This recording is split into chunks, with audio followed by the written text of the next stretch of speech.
хто першы вам сказаў, што вы нобелеўскі лаўрэат, і як вы гэта ўспрынялі? Ну, была вельмі бытавая такая ситуация. Я тогда сидел в СИЗО и шел знакомиться с криминальной справой. У нас там 210 томов этой справы. Мы ходили штодень там на працягу месяца. И вот в один из этих дзён у кастрычніку мне там шэраг зняволеных стаіць, кажа: Олесь, ты як быццам бы нобелевскім лаўрэатам стаў. Это был, я не поверыў гэта, але тым не менш насцярожыўся, што это такое, што за чуткі ходзяць. Вось, ну і калі зайшоў у кабінет, дзе ўжо сидзела адвакатка і следчая, і туды, то адвакатка сапраўды сказала, што Олесь, вы, значит, сталі нобелевскім лаўрэатам. Про это все пишут, говорят, она сказала это не от себя, сказала, что вот она прочитала это в сродках массовой информации, там, вот. У меня была такая реакция, эмоційна вельмі, ось, я там, значит, ледь не криком сказал, что это невероятно, это немагчыма, тем не меньше следователь ты сидела такая, поусмехалась, такая, выглядывая, был трохи глуповатый, потому что человек, какого она переследовала, и раптом, значит, як быццам бы стал там неким вот таким, на что она паўплываць не можа, ось. Но гэта адбылося, і тады ў той дзень я ўжо дакладна не чытаў там ніякі там том чарговы, вось спрабаваў неяк асэнсаваць тое, што адбылося. Вось шансы, вядома, калі глядзець там на шансы, яны былі невялікія, але так склалася сітуацыя, і сама прэмія, это вельмі важна, што она, фармулёўка прэміі, што она была дадзеная людзям, якія змагаліся за свабоду, там вось в такім накірунку, што это не асабіста мая прэмія. Вось, бо мы працавалі, мы рабілі тое, што мы маглі, вось, мы пацярпелі, вось, і Нобелевская прэмія была хутчэй за ўсё это прыцягненнем увагі да той трагічнай сітуацыі з правамі чалавека, з дэмакратыяй ў Беларусі, да таго, што адбываліся это бясконцыя суды, рэпрэсіі, вот, яна прыцягвала ўвагу ўсяго свету да гэтай сітуацыі. Ну і плюс до таго, што яшчэ ж было два лаўрэаты, это грамадская арганізацыя праваабарончая з Расіі і з Украіны, там ішла вайна. І вось гэты наш рэгіён апынуўся зноў такой вельмі складанай, драматычнай сітуацыі, дзе нашы праблемы былі звязаны з вот этой праблемай, звязаныя з этой вайною, калі было жаданне рэстаўраваць эту савецкую, але ўжо імперскую, скажем так, вот, прастору вось з боку Пуціна, было жаданне адбіцца ад этой атакі з боку Украіны, якая хацела стаць дэмакратычнай еўрапейскай краінай. І да гэтага таксама была прыцягнута ўвага. Ось фокус да нашага рэгіёна, ён застаецца і зараз, і гэтыя праблемы, на жаль, пакуль нікуды не дзеліся, працягваецца вайна Украіны з Расіяй, працягваецца рэпрэсіі ў Беларусі, но будзем спадзявацца, што ўсё ж такі ў бліжэйшыя гады, ў бліжэйшыя месяцы, ў бліжэйшыя гады гэта сітуацыя будзе палепшацца, і нобелеўская ўзнагарода гэта дапаможа мне даносіць всяму свету пра тое, што адбываецца ў Беларусі. Што вы зробіце з грашовай часткай прэміі? Я яшчэ не атрымліваў гэтых грошай, і думаю, што яны пойдуць, але я ведаю, што яны пойдуць на ўмацаванне магчымасцяў маёй праваабарончай працы. Як у калоніі даведваліся пра перамовы ЗША з Беларуссю? І ці спадзяваліся, што пачнуцца масавае вызваленне? Я потрапіў у больніцу турэмную. Это была эпопея даволі доўгая, там год не маглі мяне вывезці, урэшце рэшт потрапіў у Калядзічы. Зрабілі мне там аперацыю на назе, пролежаў я ноч у рэанімацыі, на заўтра зранку прывозяць мяне у палату. І вось можна было дацягнуцца да раду, я дацягнуўся ў ключа раду, ішоў навіну, што вызвалілі першую групу, это быў чэрвень, вось, і першая група, Ціхановскі, Сергей, іншыя палізняволеныя выйшлі на волю. І гэта была субота, наколькі я памятаю, ці нядзеля, выходны дзень. Такое было адчуванне, што я все ж таки, уже не першы раз мы сутыкаемся з такімі рэчамі, калі набіраюцца палізняволеныя, потым ідзе нейкі гандаль, потым кагосьці выпускаюць, бо першы раз мне выпусцілі ў 2014 годзе таксама такім чынам. Зараз, калі я пачуў, што пайшла першая група палізняволеных, то стала зразумела, што, мабыць, працэс пачаўся. Сергей Ціхановскі, хутчэй за ўсё, як я это разумею, спрымаўся Лукашенко як асабісты вораг, і выпусціць яго, это было, што называецца, вельмі сур'ёзна для яго. Таксама была інфармацыя пра то, што былі размовы з амерыканскай дэлегацыяй, што пачынаюцца нейкія змены таксама ў санкцыйнай палітыцы з боку Амерыкі.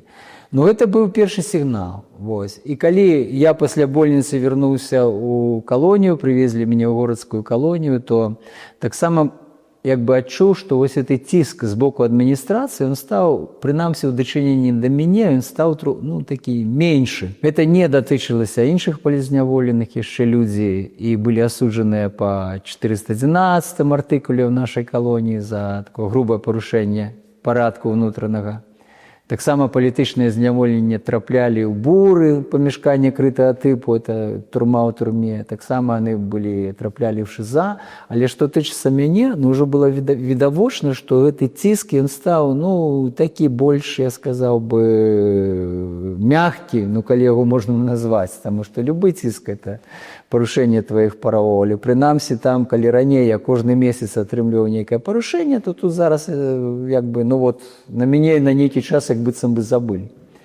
Верасні, калі выйшла чарговая група, ужо, это было пацверджаннем таго, што сапраўды пайшоў нейкі працэс, тым больш, што па беларускім тэлевізіі выступаў таксама і Лукашенко, які казаў, што я гатовы іх абмяняць, мы гатовім там большую сделку, як ён казаў. І што такое большая сделка? Это значит абмен зноў жа палізняволеных на штосьці. Зразумела, што ішлі там абмены, спачатку это была Белавія. Таму мы ўжо актыўна абмяркоўвалі паміж сабой з палізняволенымі, што, мабыць, працэс пайшоў, мабыць, наступная група будзе.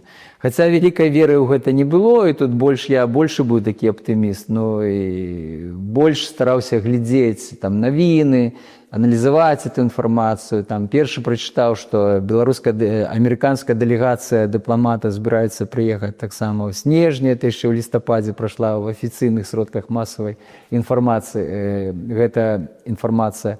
І стала як бы зразумела, мы сталі чакаць снежні. Вось, я скажу адкрыта, што мы паміж сабой уже чакалі, што штосьці можа адбыцца. Але само вызваленне, калі яно ўжо наступіла там для мяне, то оно, зразумела, было вельмі нечаканым. Мы не ведалі, што прыехалі амерыканцы, што прыехала амерыканская дэлегацыя, што першы дзень ужо прайшлі перамовы, мы не ведалі нічога. Для нас это быў звычайны такі будзённы дзень. Вось, і калі ў 4 гадзіны ранку мяне разбудзілі, сказалі, забірай рэчы і павялі на дагляд, то стала зразумела, што, мабыць, гэта яно. Хаця, зноў жа, пакуль ты ўжо канчаткова не апынешся на свабодзе, у нашых умовах вельмі рана радавацца. Маглі этапаваць другую калонію, маглі этапаваць куды-небудзь у Менск, які-небудзь там адстойнік, там, не ведаю, Менская СІЗА, яшчэ куды, там, трымаць там нейкі час. Тут самыя розныя варыянты маглі быць, таму, ведаючы, што шансы вялікія ёсць усё-такі апынуцца на волі, пакуль мы не апынуліся каля літоўскай мяжы, я веры не даваў. І толькі калі ўжо перасяклі беларуска-літоўскую мяжу, стала зразумела, што так, чарговая група палізняволеных выйшла на волю. Ці паспелі вы паразмаўляць з амерыканцамі з дэлегацыі? Магчыма, яны нешта вам расказалі, і ў вас ёсць разуменне, якія ў іх настроі і якія патрабаванні ад беларускіх уладаў? Спецпасланнік Коул сказаў, што на нашым вызваленні амерыканцы не збіраюцца спыняцца, што далей праца па вызваленню палітычных зняволеных Беларусі будзе працягвацца. За што я ім падзякую, сказаў, што так, безумоўна, это задача нумар 1 – вызваліць усіх, і пастарацца дабіцца, каб новых палізняволеных не было, бо атрымліваецца такая карусель, так, адных бяруць у турму, другіх выпускаюць, там, і это бесконца можа цягнуцца, таму тут мусіць быць вытрыманыя нейкія даволі жорсткія патрабаванні, і яны мусяць выкананы. Выпускайце ўсіх палізняволеных і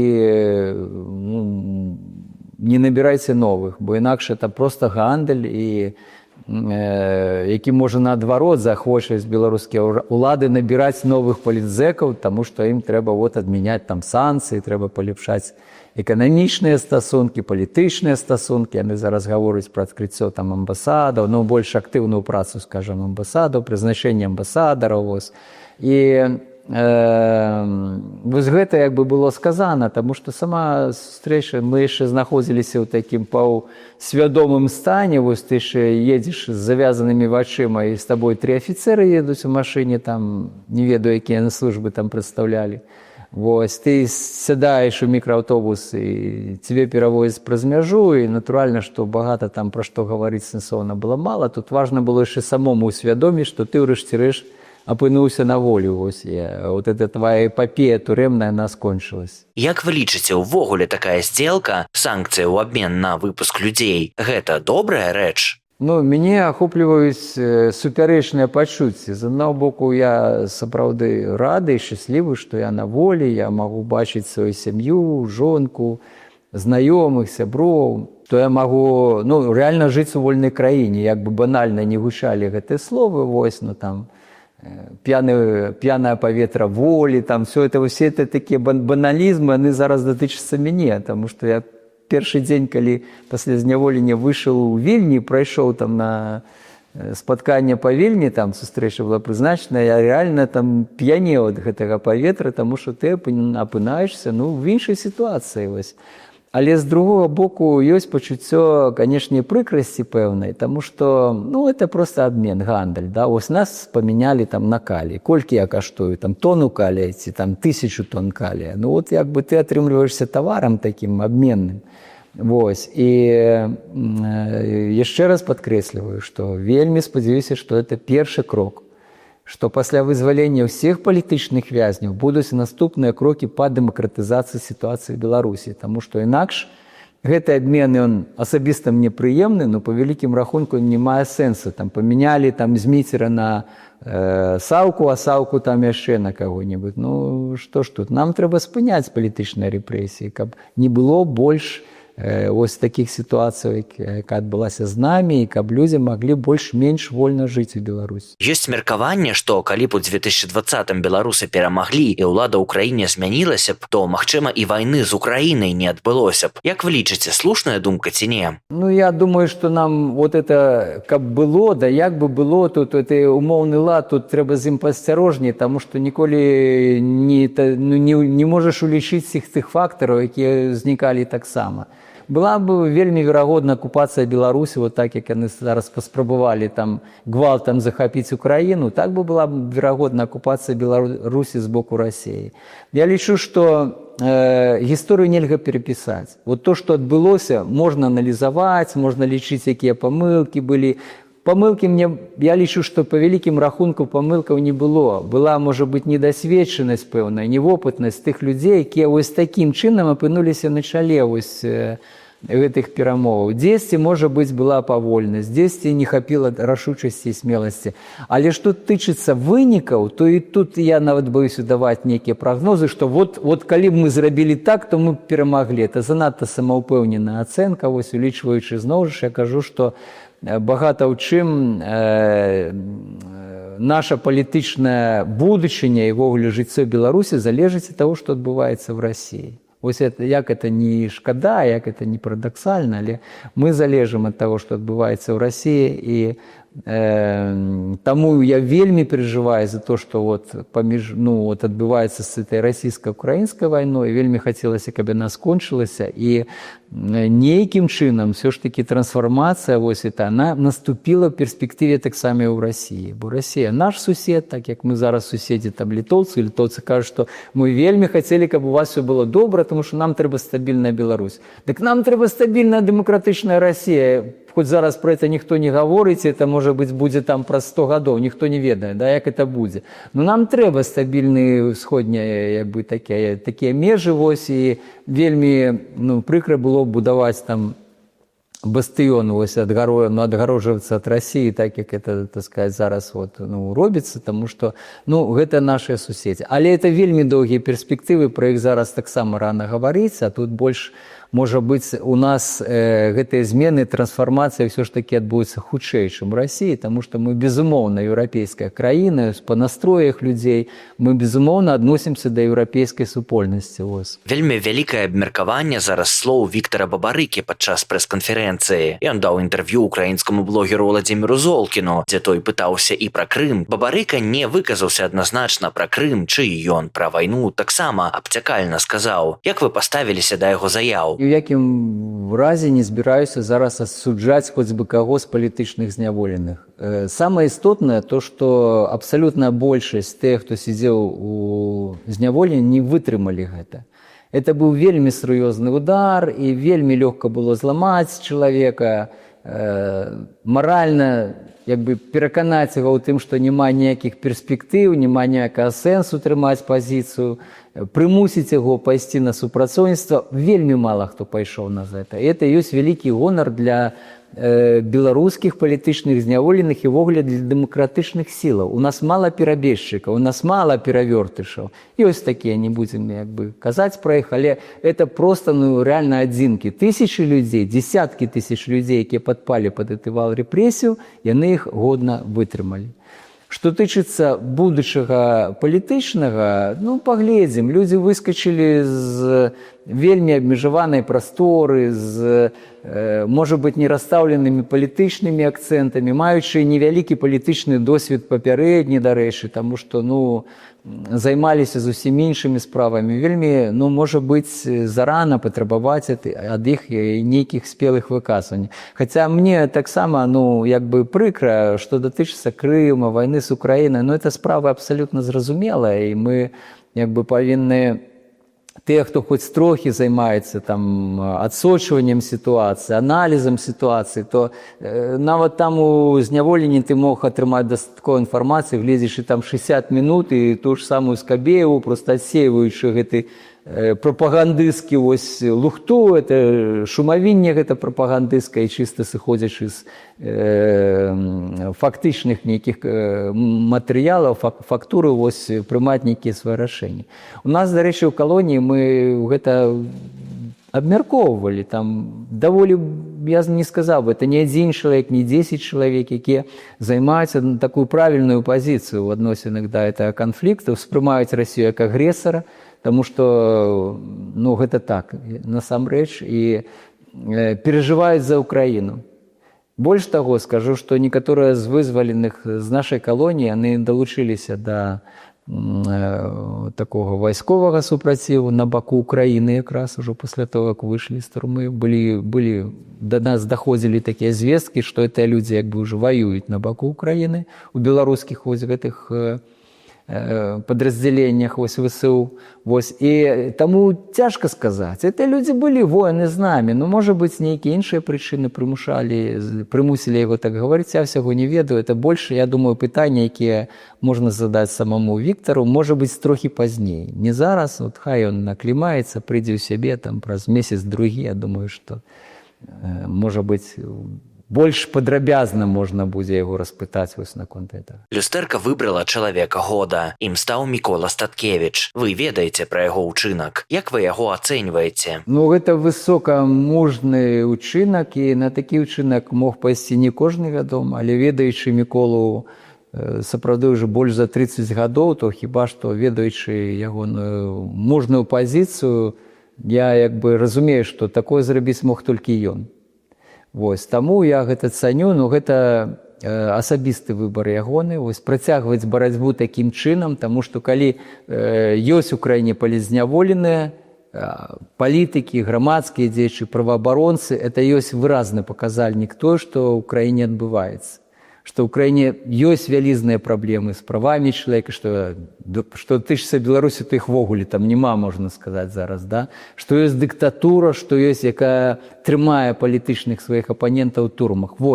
Это яго палітычная барацьба, ён такім чынам працягвае барацьбу, это шлях складаны. Трэба мець вельмі моцную цвёрдасць, сказаў бы так, каб вытрымаць яго. Таму я глыбака паважаю яго і думаю, што пытанне пытанне наконт Украіны і Крыма там для Міколы не стаяла, ніколі і не стаіць зараз, вось, таму што чалавек з выразнай цвёрдай пазіцыяй. Вы таксама ў 2021 годзе вярнуліся ў Беларусь. Нам расказваў дарадца Святланы Ціхановскай такую замалёўку, як вы прыязджалі ў Вільню вясной і сустракаліся з ёй у гатэлі. Калі вы заявілі, што паедзеце ў Беларусь назад, яна пыталася, ці не страшна вам ехаць. Вы адказалі, хай рэжым баіцца, і паехалі, а праз нейкі час вас затрымалі. Чаму вы зрабілі такі выбар? Не шкадуеце пра яго? Я не то, што вярнуўся, былі кароткачасовыя паездкі па справах, таму я як бы тут і заставаўся. У Беларусі нікуды не вяртаўся, скажам, яе, вось, выязджаў там на пару дзён, таму што якраз у той час было там і запрошанне з Сойма літоўскага, мы тут мелі канферэнцыю па сітуацыі з Беларусі, я распавядаў пра сітуацыю з правамі чалавека, і вярнуўся ў Беларусь далей працягваць працу, можна так сказаць. Гэта было свядомае рашэнне. На той час, калі пачаліся, ўжо ішлі валам поўным гэтыя масавыя рэпрэсіі, а мы, праваабаронцы, былі задзейнічаны ў бягучай дапамозе, в ацэнцы сітуацыі, у зборы інфармацыі, дзе хто сядзіць, якія тэрміны, каго куды накіроўваць. Это вялізны аб'ём працы, вось, нельга было все-таки даць і ўцікаць. Частку арганізацыі, там, частку сяброў нашых з'ехала, это было наше рашэнне, з тым, каб мы мелі магчымасць працягваць у выпадку там арэштаў далей працу, а частка працавала ў Беларусі. Урэшце, калі ў ліпені 21 года адбыліся гэтыя арэшты, то было пакінута ў зняволенні три асобы, я, мои сябры Валентин Стефанович, Владимир Лапкович, дарэчы, сёння, вот он зараз літаральна прыехаў у Вільню, я безмерна рады, што ён на волі, но мы чакаем яшчэ, што будзе вызвалены Валентин Стефанович неўзабаве. Вось. Тады так трэба было. Так трэба было, мы уцякчы мы не маглі, мы мусілі прымаць гэты удар ад уладаў, і зняволенне праваабаронцаў, это зноў жа было вельмі моцным такім сігналам для еўрапейскага звяза, для ўсёй міжнароднай супольнасці, што ў Беларусі адбываецца штосьці не тое. Ідуць вось гэтыя рэпрэсіі, трапляюцца ў турму журналісты, праваабаронцы, палітычныя актывісты, грамадскія актывісты, ідуць вось гэтыя масавыя рэпрэсіі. То як бы уцікаць не выпадала. Вось. І мы вырашылі застацца. Урэшце я атрымаў 10 гадоў турмы, з іх вось 4,5 як бы адбыў у турме. Як бы не шкадую пра тое, што мы прынялі тады такое рашэнне. І калі б зараз быў такі выбар, вы б паехалі на радзіму? Зараз, калі вось пры гэтай сітуацыі, мабыць, лепей ўсё ж такі мне быць тут, хаця б таму, што трэба перадыхнуць, бо быў вытрыманы вось гэты час пастаяннага ціску, там, рэальнага, псіхалагічнага, фізічнага, і сілы чалавека таксама не безмежныя. Трэба разлічваць свае сілы і бяры столькі, несі столькі, сколькі можаш, скажам так. То вяртацца зараз не выпадае. Ты вернешся і будзеш арыштаваны праз некалькі дзён, мабыць, я ўсё ж такі болей зраблю зараз тут, з цвёрдай верай, што раней ці пазней мы туды вернемся, пажадана, каб раней. У інтэрв'ю Deutsche Welle вы параўноўвалі першы і другі свае тэрміны і адзначалі, што сістэма стала больш жорсткай. Ці ёсць у вас адказ, чаму цяпер яна такая? Было прынята палітычнае рашэнне на масавы тэрор, масавыя рэпрэсіі. Калі параўнаць усе іншыя ранейшыя там затрымання, рэшты, якія адбываліся, дарэчы, з 95-го года нон-стоп. У нас не было ніводнага там года, калі б у нас не было палітычных зняволеных. Гэта было там 5 чалавек, 30 чалавек. Пасля выбараў 10-го года там каля 100 чалавек патрапіла ў зняволенне.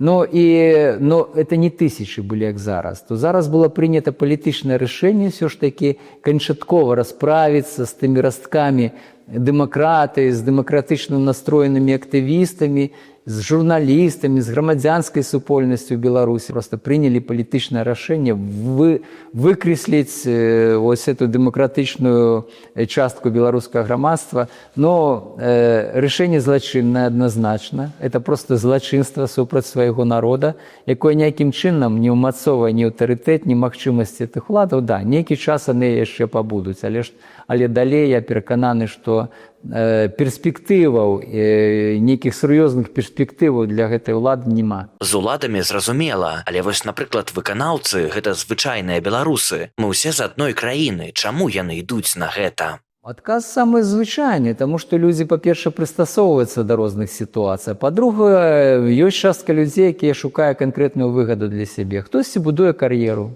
От у нас, напрыклад, это все было пабудавана ў калоніі, гэтыя прымусы, яны проста на кар'еры. Таму што людзей патрабуюць там з Мінска, з Магілёва, суправы там па выкананню, пакаранню, вось. Яны строга выконваюць тыя інструкцыі, што трэба там давіць тых экстрэмістаў. Вось вот яны іх давят на ўсім узроўні там. Ну калі паглядзець у калоніі, то там не скажу, што там эспрэсы такія там садысты, там те 3-4 асобы. Вось якія робяць кар'еру, якія займаюцца гэтым, прозвішчы іх я ведаю, я абавязкова запішу іх, вось, таму што это тыя людзі, на якіх пабудаваны быў вот эта рэпрэсіўная сістэма в адносінах да палізняволеных. Астатнія супрацоўнікі калоніі сталіся нейтральна ці нават спачуваннем. Тут абсалютна нармальныя людзі, ну, ў тым плане, што ўсё роўна праца, канешне, у месцах зняволення, она там, як мінімум, абмяжоўвае іхнія там пачуцці і выказванні, но ты можаш все роўна глядзець па нейкіх там адносінах да цябе, па паводзінах іх, як яны ўвогуле ставяцца там да палізняволеных, то большасць ставіцца нейтральна, скажем так, ці са спачуваннем. Вось, ну ёсць людзі, якія садысты, якія таких ідэалагічна перакананых, хто я не бачу. Не, кар'ерысты, садысты, вось это так, но з ідэалагічнага пункту погляду, якія б там біліся ў грудзі, што я за Лукашенка там, што я вас там гадаў, там, вот вы там же не, таких я не бачу, вот, як не дзіўна, но нават там, на самым сходзе Беларусі, мы ж городская калонія 14 кіламетраў ад мяжы з Расіяй, не, таких не было. У кнізе Алесь Бяляцкі, якая заснаваная на вашых успамінах, вы пішаце, што на пачатку 1990-х многія адышлі ад грамадскай дзейнасці, бо настройваліся на год-два, максімум 5-7 гадоў змагання, а варта было разлічваць на працяглы час. Вы самі ўжо 40 год у гэтым змаганні. Як лічыце, наколькі доўга яно працягнецца яшчэ? На гэта, я думаю, не зможа адказаць ніхто, апроч Бога, вось, а мы павінны толькі спадзявацца і працягваць рабіць сваю працу.